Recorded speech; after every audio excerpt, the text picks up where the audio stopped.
This video is about to be controversial because 1, it's going to be long, 2, it's about doing the opposite of quitting your 9 to 5 and giving up on your dreams, 3, I'm giving a house tour, and I know houses are a tough subject right now, and 4, jail.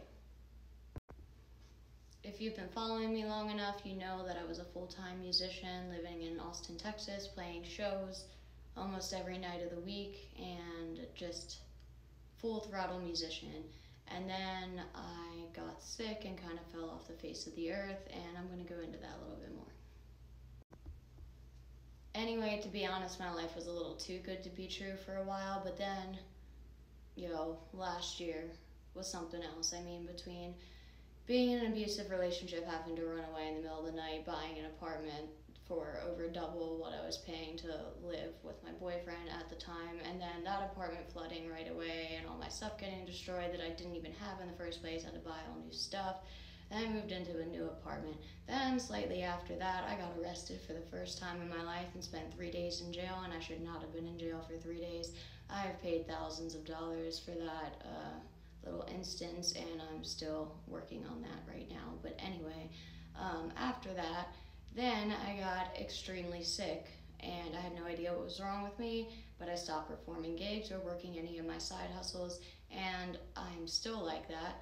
I started a booking company for other musicians so I could work from home because I was so sick, and I still have that now, but I'll get into that a little bit more later. And then anyway, I couldn't really walk or get out of bed. I had to order groceries, call people over to walk my dog for me because I couldn't even do that. Then I figured out it was ME or CFS. At least that's what the diagnosis they give you when they're like, we don't know what else to give you. So I don't know. Anyway, it was so bad that I had to pack up all my things in my lovely apartment, which I loved, in Austin, Texas. Oh, and my band broke up. Anyway, pack up all my lovely things and take my dog and a U-Haul, pay thousands of dollars for that, and move all the way across the country to live with my parents as an adult who was living on her own. Basically, my life was a giant party for years, and running my own business, I could kind of do whatever I wanted. Then I had to move into a tiny home back home, try to cram all my stuff into a little room, so I had like a walkway like this big where I could like get to my bed or my keyboard or whatever.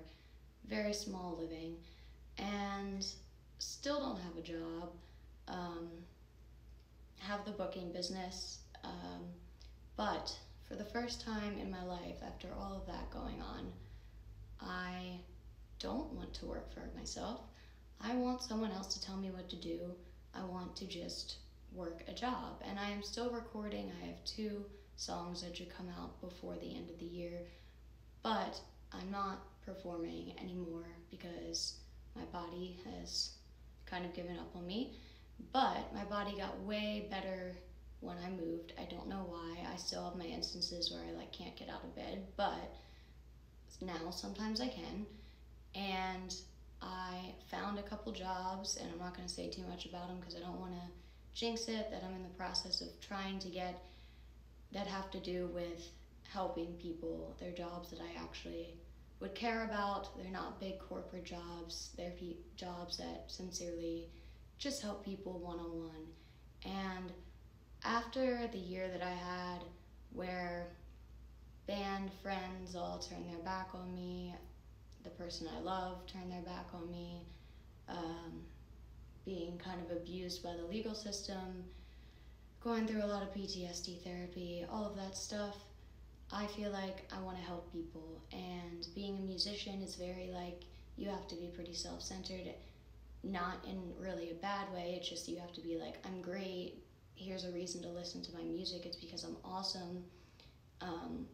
But I just don't really feel like that anymore.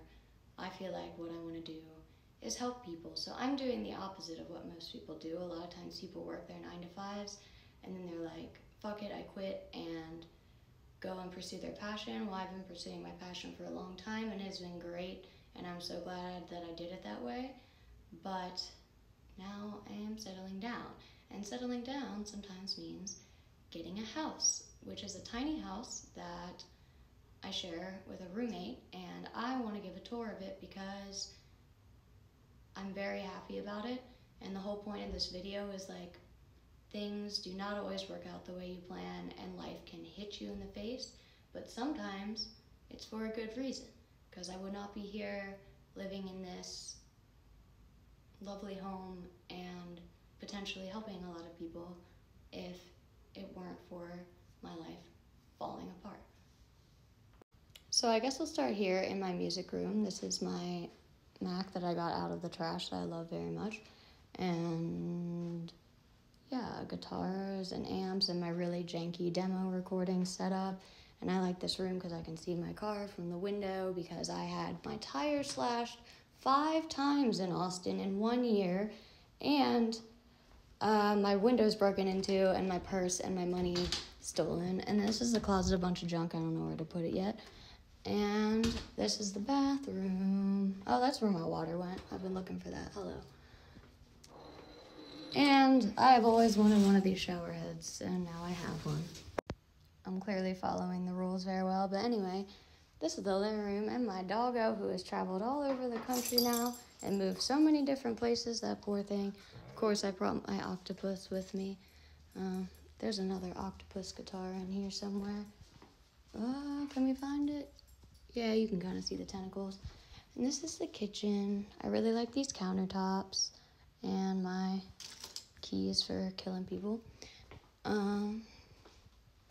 Yeah, some bananas that I'm probably gonna turn into ice cream because probably never gonna use them. Dishes I didn't put away yet. I love this. Sink, no dishwasher. That is one downgrade from having an apartment, but that's okay. We're good about washing dishes.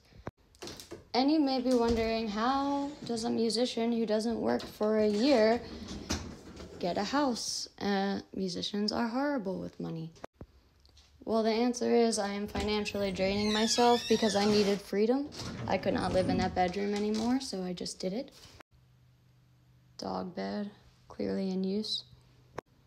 I do not have rich parents, and in fact, I don't even have any living relatives other than my parents. Nor siblings. So this year has been tough. It's been very proving of what you can do by yourself.